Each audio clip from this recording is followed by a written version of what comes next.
Tenemos obsesión por los datos. Nos da mucho gusto recibir en este programa al licenciado José Ángel Aquino, miembro titular de la Junta Central Electoral y también profesor universitario.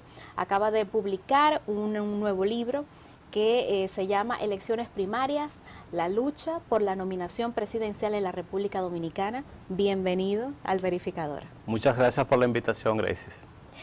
Licenciado, usted ha publicado este libro dedicado al análisis de las elecciones primarias y ciertamente hay pocas publicaciones que tengan que ver con este tema y otros aspectos de la reforma electoral que también esperamos. ¿Cuál ha sido la motivación principal?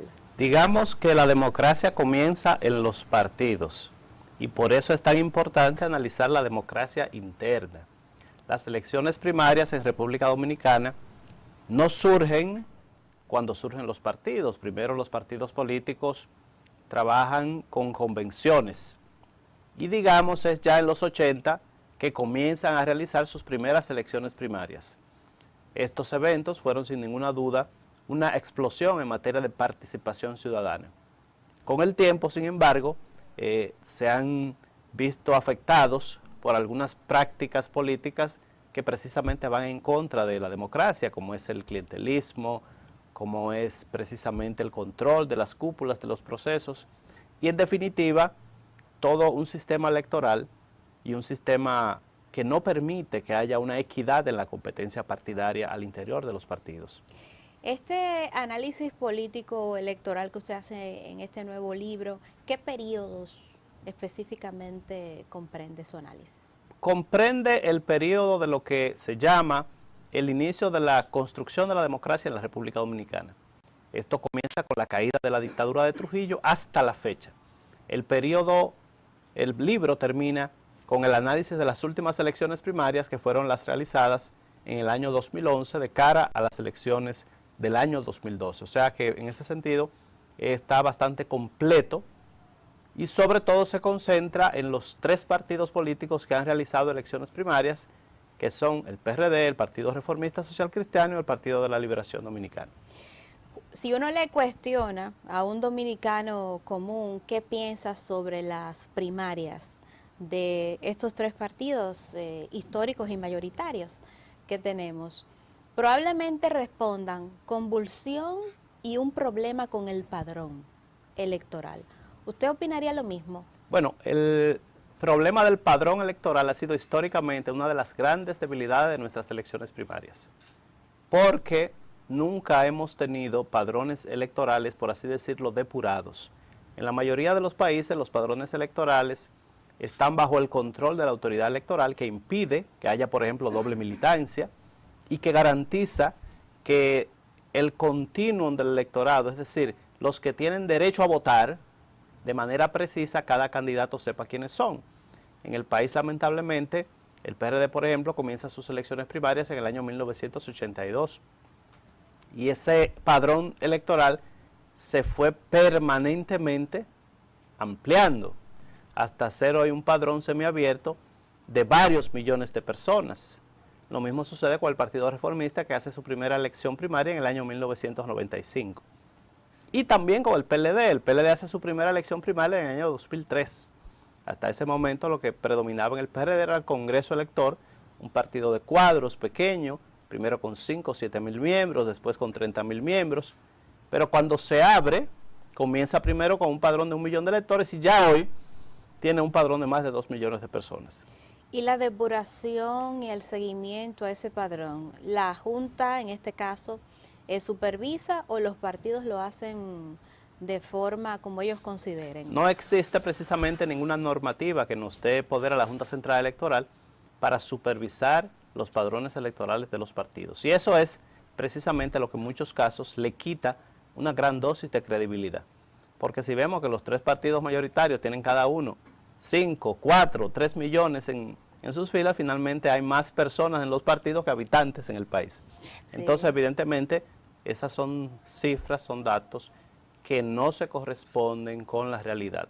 De hecho, uno de los conflictos recurrentes en los partidos políticos es el padrón electoral.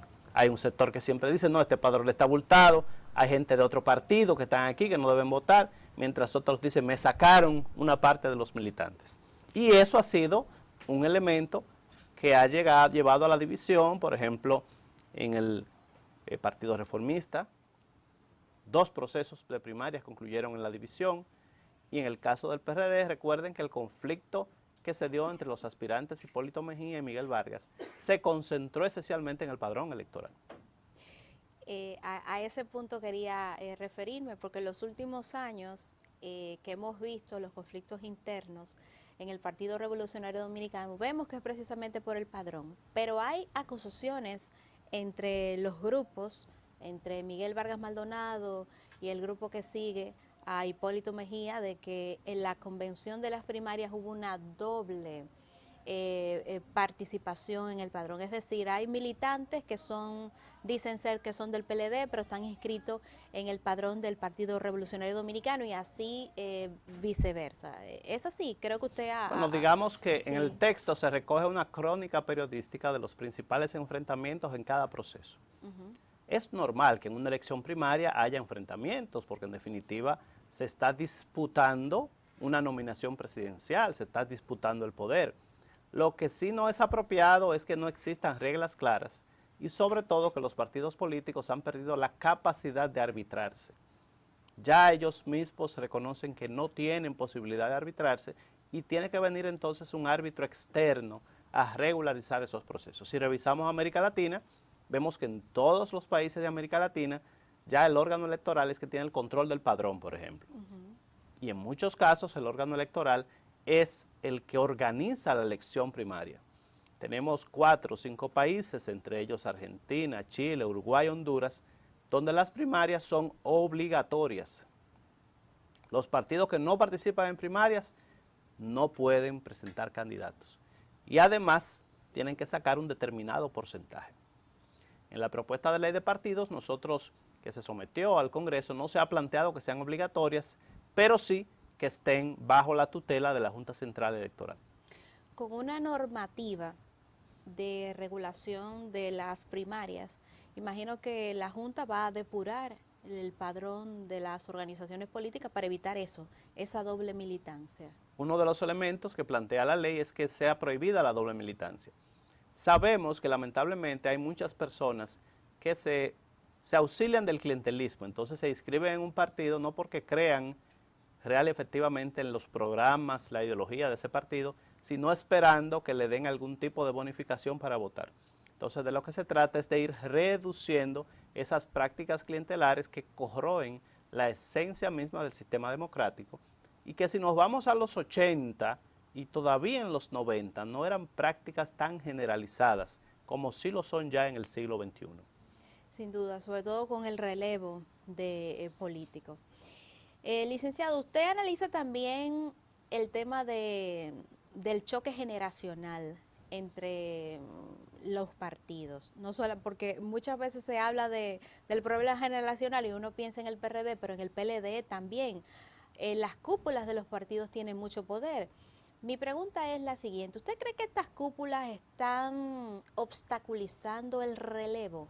¿Le están poniendo distancia cada vez más a los jóvenes? Bueno, digamos que en el caso del PLD uno de sus éxitos fue realizar un rápido proceso de relevo generacional.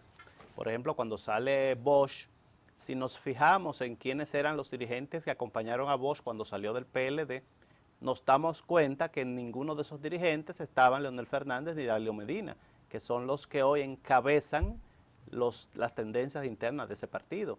O sea, ellos eran militantes en esa época, pero no eran de la cúpula como si eran otros dirigentes históricos, Euclides Gutiérrez Félix, Franklin Almeida, entre otros. Entonces en el PLD ese cambio generacional lo coloca en una mejor situación para la competencia interna, lo cual no sucedió en el PRD ni en el PRCC. En el caso del PRD, en la sustitución del liderazgo de Peña Gómez fue una lucha interna aún más aguda, que no dejó claro por mucho tiempo quién tenía el liderazgo de ese partido. Y en el caso del Partido Reformista, la sucesión de Joaquín Balaguer fue la división. Primero la división que se produce en el año 2003, de cara al proceso del 2004, cuando sale Carlos Morales Troncoso, Jacinto Peinado y forman el Consejo Presidencial Reformista, y otro grupo forma el Partido Popular Reformista. Y luego, en las primarias de 2008, cuando quien sale es Eduardo Estrella y forma el Partido Dominicanos con el Cambio junto con un grupo de dirigentes. O sea, estos procesos han estado caracterizados por la división en esos dos partidos. Pero cuidado, todo apunta a que el PLD tampoco se ha librado de ese germen de enfrentamiento, de confrontación, y quizás hoy lo que se ve en la lucha interna de ese partido es que probablemente tenga también que recurrir a arbitrajes internos para solucionar sus diferencias. Pero ese es mi punto, licenciado. Actualmente, en la composición de los partidos, vemos muy pocos jóvenes. Están siendo excluyentes totalmente. Vamos a decir que eso es lo que se llamaba, lo que Robert Michels, un autor alemán que escribió un libro de dos partidos políticos, llamaba la ley de hierro de la oligarquía, en el sentido de que las oligarquías partidarias tienden a reproducirse y a no dar cabida a quienes no formen parte de ese círculo. ¿Cuándo se producen esos cambios? Cuando hay crisis. Además, lamentablemente en nuestro país no sucede como en otros países, donde si un partido pierde, tú ves que el secretario general, el presidente renuncia y dan paso a otro relevo. No, aquí los partidos tienen un mal desempeño y se quedan los mismos que están. O sea, no existe esa autocrítica en el liderazgo. Aquí la única manera de renunciar es la muerte. La muerte. Y ya. Licenciado, si la cúpula de un partido no renuncia, son los mismos, cada día tienen más poder, ¿cómo eso afecta a la democracia? Bueno, uno de los elementos fundamentales que plantea incluso la nueva Constitución del año 2010 es que los partidos políticos tienen que manejarse con transparencia y democracia interna. E incluso la Junta Central Electoral se le pone una responsabilidad en ese sentido. Transparencia es que todos los fondos de los partidos deben ser conocidos por sus militantes y la ciudadanía, los aportes de las personas, que si llega una información al partido, esa información debe ser compartida con los distintos dirigentes. Nosotros, en la propuesta de ley de partidos, se establecen una serie de condiciones para fomentar la democracia interna. Ahora bien, una ley es una ley, no es la solución per se. Una ley puede ser la solución si se toma como instrumento para cambiar la cultura política. Aquí lo más importante es que los partidos políticos, de cara a los nuevos tiempos, asuman la necesidad de renovarse y de que las cúpulas permanentemente den cabida a nuevas generaciones. Esta época, por ejemplo, de las redes sociales o redes virtuales, como prefieren llamarle algunos, es totalmente diferente a la de hace 20, 30 años. Un partido político que no incorpore esos jóvenes que tienen manejo de esas tecnologías, evidentemente está condenado a retrasarse. El gran riesgo que yo siempre veo es que los partidos políticos suelen en América Latina dar ese paso cuando ya sobreviene una crisis. Las decisiones que ha tomado el órgano electoral en el sentido de no supervisar las primarias de los partidos, la motivación principal es por la falta de reglas claras, una falta de normativa, que puedan ellos hacer un buen papel de árbitro. Bueno, se apostó para el año 2012 a que se aprobara la ley de partidos y finalmente no se aprobó. Yo viendo las cosas ya de manera retrospectiva pienso que fue un error, porque las primarias que se supervisaron en el 2008, 2010, la intervención de la Junta logró moderar el debate, logró hacer elecciones primarias, por así decirlo, de un mayor consenso, de mayor transparencia. Pienso que quizás no debimos esperar a la ley, debimos seguir supervisando las elecciones primarias. Pero bueno, ya no hay que lamentarse por lo que no pudo ser. Lo importante es que para este proceso, y eso lo hemos planteado, la Junta Central Electoral pueda, independientemente de que no haya ley o no, trabajar en esa supervisión. Claro, estamos tarde. Ya todos los partidos están al ruedo, muchos han escogido sus candidatos, entonces ya eso no hay nada que supervisar. Por eso hemos dicho que para la ley de partidos se nos ha hecho un poco tarde y que quizás debemos poner nuestro énfasis en la ley electoral. Muy bien, licenciado, antes de hablar del tema de la ley electoral y otros aspectos que usted ha evaluado en este libro, Elecciones Primarias, la lucha por la nominación presidencial de la República Dominicana. Permítanme hacer una pausa. Al regreso, amigos, seguimos conversando con el licenciado José Ángel Aquino, miembro titular de la Junta Central Electoral y también profesor universitario.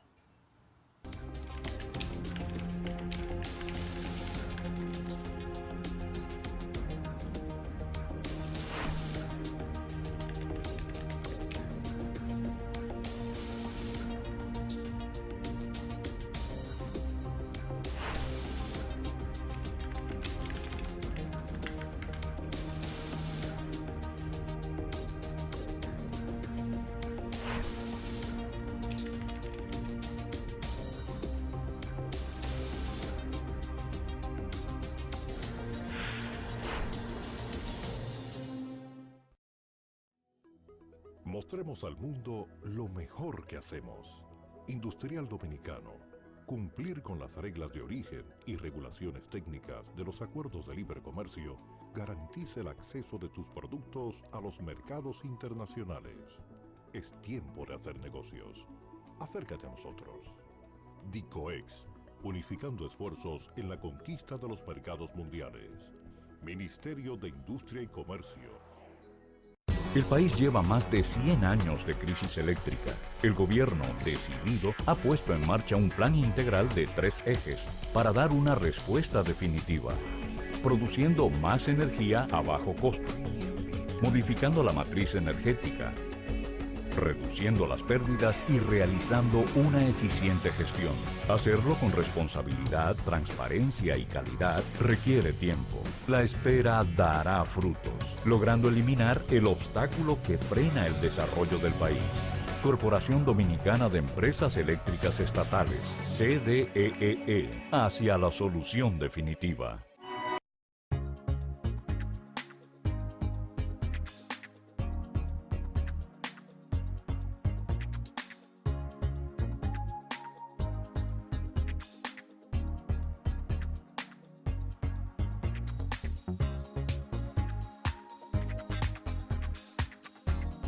Te encantará lo que puedes hacer en la nueva popularenlinea.com. Busca, compara, solicita y obtén la aprobación de cualquiera de nuestros productos. Popular, a tu lado siempre.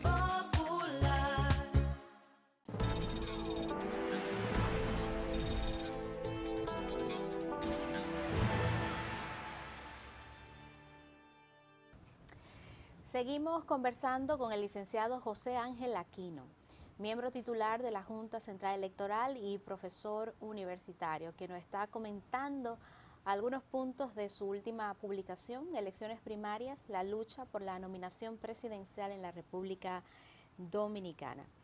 Licenciado, ¿usted ha podido estudiar si ha aumentado o ha disminuido la participación de los partidos, los miembros, los militantes en las elecciones primarias? Bueno, ahí están los datos estadísticos ofrecidos por los partidos políticos. En el caso del PRD y el PLD ha habido una creciente participación hasta el punto que en el último proceso electoral en ambos partidos ronda el 1.000.000 de votantes. Distinto ha sucedido en el Partido Reformista, que la participación ha disminuido e incluso disminuyó desde el año 2003 al 2007. Disminuyó la participación en las elecciones primarias. Digamos, en la medida en que el Partido Reformista se fue debilitando por las divisiones internas, pues la participación de la militancia en esos procesos disminuyó. Y recordemos que para el último ciclo electoral, el Partido Reformista no hizo elección primaria, que fue para las elecciones del año 2012. La decisión de celebrar una elección primaria o una asamblea de delegados también sigue siendo una decisión de los partidos. Bueno, la ley dice que es obligatorio la convención de delegados. Aun cuando se haga la elección primaria, esos resultados hay que validarlo en una convención. Pero sí, corresponde a cada partido político decidir si realiza o no una elección primaria. Y la propuesta que cursa en el Congreso le sigue dejando esa facultad, porque digamos un partido pequeño con una militancia que en formación, realmente hacer una elección primaria quizás no tiene mucho sentido. El proceso de convención, si es una convención organizada, representativa, también es un proceso democrático. No es que solamente la elección primaria es democrática. Lo que pasa es que la elección primaria es más participativa y los partidos de masas prefieren la elección primaria porque eso les permite entrenar a su militancia en las lides electorales, les permite hacer una movilización de cara a la ciudadanía, les permite presentarse como un partido mayoritario. Existe la tesis del llamado bono de primarias, que dice que si una primaria electoral es celebrada de manera organizada, con resultados positivos, eso repercute en aumentar el caudal de votos del partido. Por el contrario, si la primaria termina en conflicto, si los candidatos no aceptan los resultados, pues también eso influye en disminuir la influencia electoral del partido. ¿Qué ocurre con los candidatos en el sentido del género? La baja oportunidades que se le ofrece a la mujer dominicana. Bueno, en el caso de las primarias presidenciales solamente hemos tenido una candidata, que es Milagros Ortiz Bosch. Doña Margarita se retiró. No llegó a ser candidata, sí, a pesar de que tenía, según las encuestas, un alto grado de popularidad. Entonces solamente tuvimos el caso de Milagros Ortiz Bosch, que fue 2 veces ¿De cuántas precandidata. mujeres que se presentaron? Usted habló de 14 en su libro. ¿Perdón? Habla de 14 mujeres que se han presentado durante... No, la única precandidata presidencial ha sido Milagros Ortiz Bosch. Ahora, si nos vamos a los puestos de otro tipo, Congreso, alcaldías, sí hay otras candidatas, pero a nivel presidencial, solo Milagros Ortiz Bosch para la elección del año 2000 y para la elección del año 2008. En un caso enfrentó a Hipólito Mejía, en otro caso enfrentó a Miguel Vargas. ¿Y qué lectura usted le da? Bueno, que evidentemente todavía hay un predominio del liderazgo masculino a nivel presidencial. Todavía la mujer, que ha avanzado mucho en los últimos años, pero no tiene aún ese empuje que le permita ser escogida como candidata presidencial. Pero yo pienso que la tendencia es a cambiar, porque vivimos una época en que el 70% de las mujeres ocupan las plazas escolares en las universidades, en donde normalmente están en el 80-90% de las mejores notas, cada vez ocupan mayor lugares en los centros laborales, y ese impulso que ha tenido la mujer de un modo u otro se va a reflejar más temprano que tarde en candidaturas presidenciales consistentes. Con relación a la reelección, usted sostiene en su libro que ha sido exitosa. Sin embargo, quiero preguntarle lo siguiente. La reelección es un síntoma que puede dársele varias lecturas. Yo le daré 2 y usted me dirá si está de acuerdo o no. Número 1, la reelección puede ser un síntoma de que los partidos no quieran renovarse. Y número 2, la reelección puede ser un síntoma que dentro de la cultura popular de hacer política en la República Dominicana permanezca la idea de que el dominicano necesita un Mesías, necesita un Salvador y que sin esa persona el país entonces no puede seguir. ¿Qué lectura usted le da? Bueno, la situación de la reelección no es exclusiva de República Dominicana. Nosotros en América Latina hemos vivido los últimos 15 años un retorno de la reelección, que había sido excluida y volvió, comenzando por el Pacto de los Olivos, que permitió a Menem en Argentina ser candidato, y luego recuerden la modificación constitucional en Brasil, que permitió que Federico Enrique Cardoso fuera nuevamente presidente. A veces se dice que es la izquierda la que ha hecho reelección, no, pero fue en 2 partidos relativamente de derecha y centro derecha que comenzó ese proceso. Pero licenciado, ciertamente así como usted lo señala, la reelección está de moda, pero si uno analiza lo que ha sido esos gobiernos fruto de la reelección, muchos han terminado muy mal, porque ¿cómo terminó Menem? Así es. Pero Carlos Andrés Pérez. Pero recuerde que ahora no estamos evaluando el gobierno, sino que lo que estamos evaluando es qué ventaja le da a una persona ocupar la presidencia para ser nominado. En Estados Unidos existe la figura que se llama front runner, o sea, el competidor que va adelante. ¿Y cuáles son las 2 principales características de ese competidor? Históricamente, ser presidente y tener mucha capacidad para recaudar fondos. El único presidente que ha tenido internamente un cuestionamiento mínimo fue el caso de Jimmy Carter con el senador Edward Kennedy, pero ganó Carter de todas maneras. Después, en todos los casos, en la democracia estadounidense ha ganado el presidente. En el caso de República Dominicana, todos sabemos que hubo una modificación constitucional, o mejor dicho, ha habido 4 modificaciones constitucionales en los últimos 15 años. Hemos tenido 4 sistemas, más bien. Y el tema de la reelección siempre ha estado en el centro. Sin duda, ser presidente y tener una buena aprobación en la sociedad permite ganar una nominación presidencial. No necesariamente la presidencia. Y al mismo tiempo, ser presidente, aunque no se tenga una aprobación buena afuera, en la mayoría de los casos garantiza que te elijan. ¿Por qué? Porque históricamente en nuestras sociedades eso permite el control de una serie de recursos, de expectativas que tienen un predominio en la población. A veces se plantea, bueno, el partido no tiene capacidad de renovarse, pero también se plantea, bueno, si una persona ha sido presidente, ha hecho una buena gestión, ¿por qué prescindir de esa persona? O sea que ahí nos encontramos con uno de los dilemas históricos de la política, no solo aquí, sino en todas partes del mundo que existe el sistema presidencial.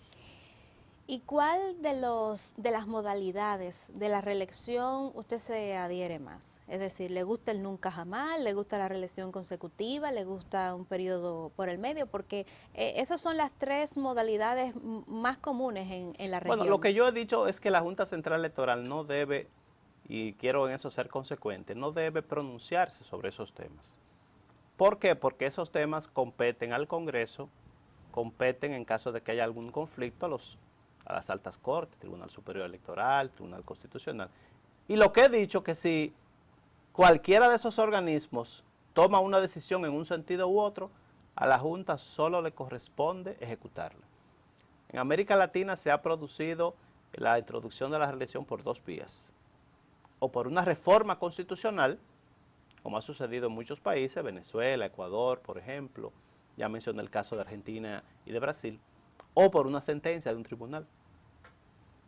En el caso de Costa Rica, y Nicaragua, Bolivia, un tribunal ha dicho el derecho de elección del pueblo es un derecho primigenio, es un derecho de soberanía que no puede tener ningún tipo de limitación.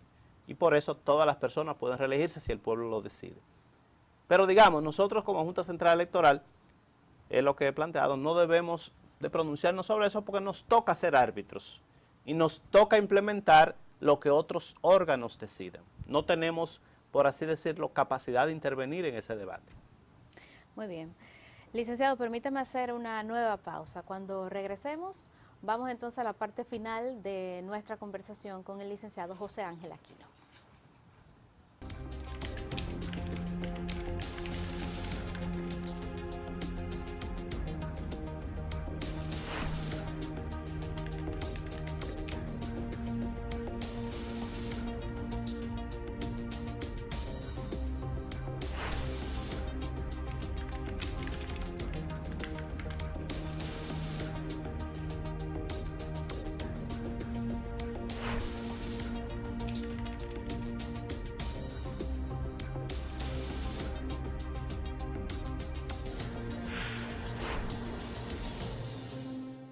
Señores, pero ¿para dónde que vamos?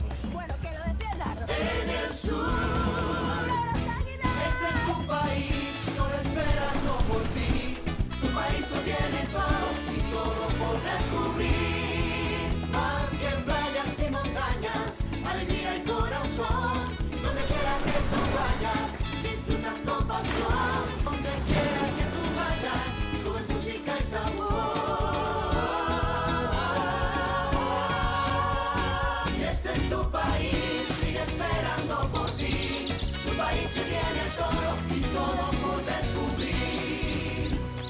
Donde quiera que vayas, hay una aventura por descubrir. Conoce tu país. Ministerio de Turismo. Turismo para todos.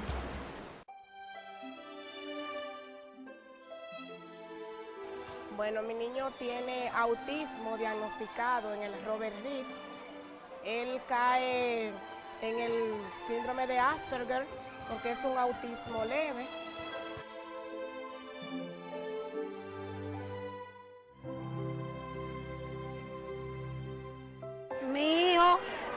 yo lo tenía en una escuelita. De la escuelita lo pasé para el colegio. Entonces yo me sentía que el niño en el colegio no estaba como que estaba muy atrasado y él sabía demasiado para tener el curso que me lo tenían en el colegio. Yo vine y hablé con el director y el director me lo aceptó aquí en la escuela. En las escuelas públicas de República Dominicana, las políticas de inclusión para niñas, niños y adolescentes con habilidades especiales era una deuda social, económica y humana. Hoy es un derecho y por eso Edison y Marco celebran junto a todos y todas la alegría de vivir en escuelas llenas de música, energía y amor. En el caso particular de él, le ha ayudado bastante, porque yo sé que si lo llevaba a un centro especial, allá se iba a atrasar más, pero aquí lo llevan al mismo ritmo de los demás. En esta escuela se ha trabajado con otros niños que presentan la misma dificultad, porque esos niños no necesitan una educación especial. Bueno, Marco entre los niños es espectacular, hace cosas que otros niños no hacen. Y también en el desenvolvimiento, en los careos que hemos realizado entre cursos, él siempre está. Y a la hora de ayudar, uno de los primeros. En esta escuela yo me siento muy bien. Mi hijo dice que va a ser un ingeniero, porque él dice que él me va a hacer una casa de que se haga profesional. Ingeniero, haciendo casa.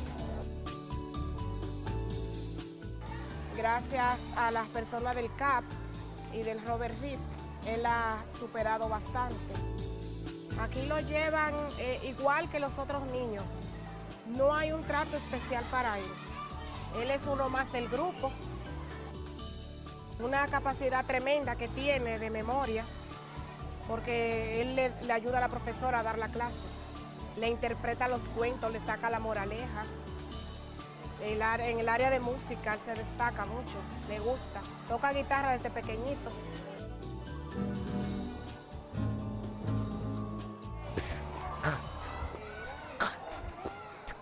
Esta es rey. Yo quiero ser un gran músico porque me gusta. Y porque me tío, yo voy a ser famoso. Así construimos una patria democrática e incluyente.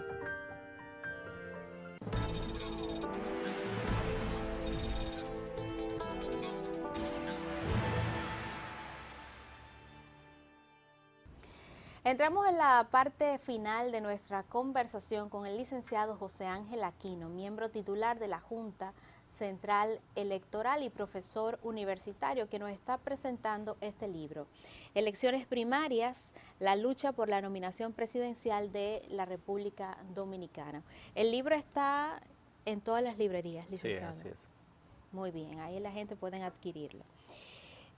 Licenciado, los partidos, si comparamos los tres grandes líderes del finales del siglo XX en la República Dominicana, el doctor Joaquín Balaguer, José Francisco Peña Gómez y también Juan Bosch, veíamos que los partidos tenían un comportamiento y que con el nuevo relevo tienen otro comportamiento ideológico y también en la profesión, en la escogencia de los líderes.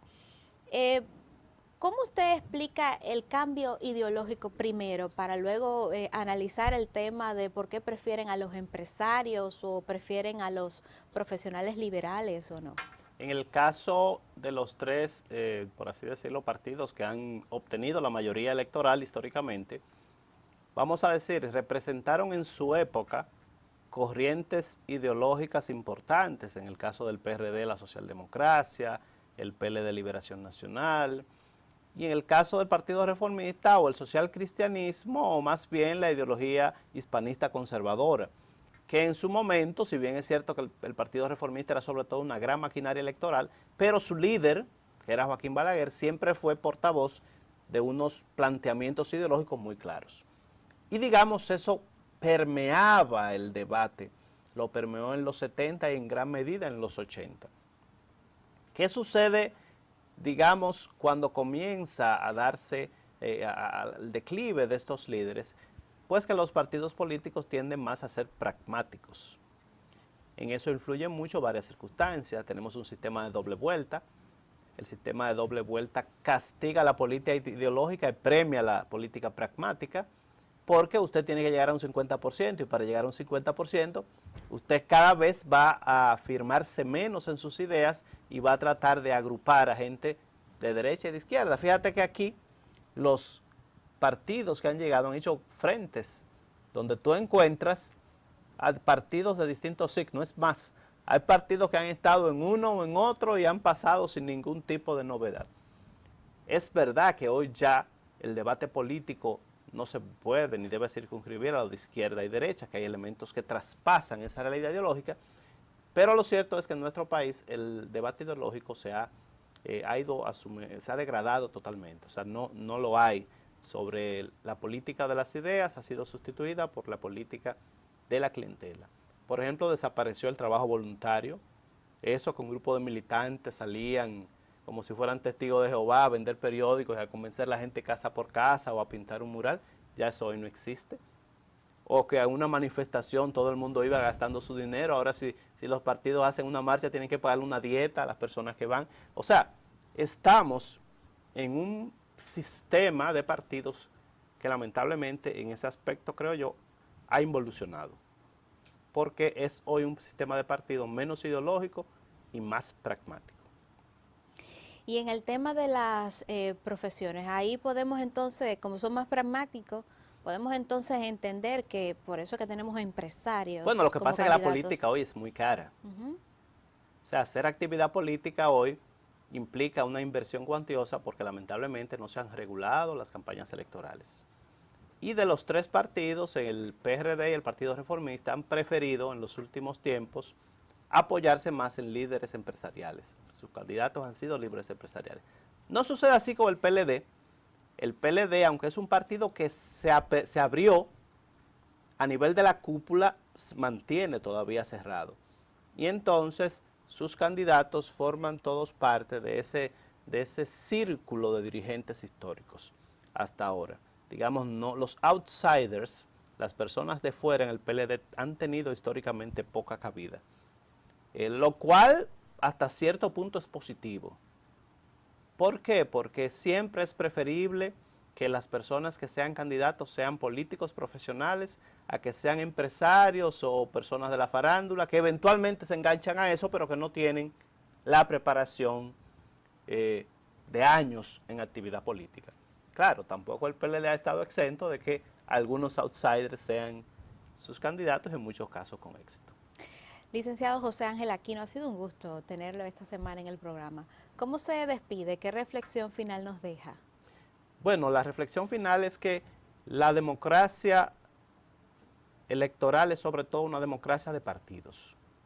Los partidos políticos no son entes privados, son entes públicos, que no solo reciben financiamiento público del Estado, sino que sus funciones desde el punto de vista constitucional son funciones esencialmente públicas. Entonces es muy importante que prestemos atención a la democracia interna de los partidos, porque fortaleciendo la democracia interna de los partidos, fortalecemos la democracia del país. Muchas gracias. Gracias a usted.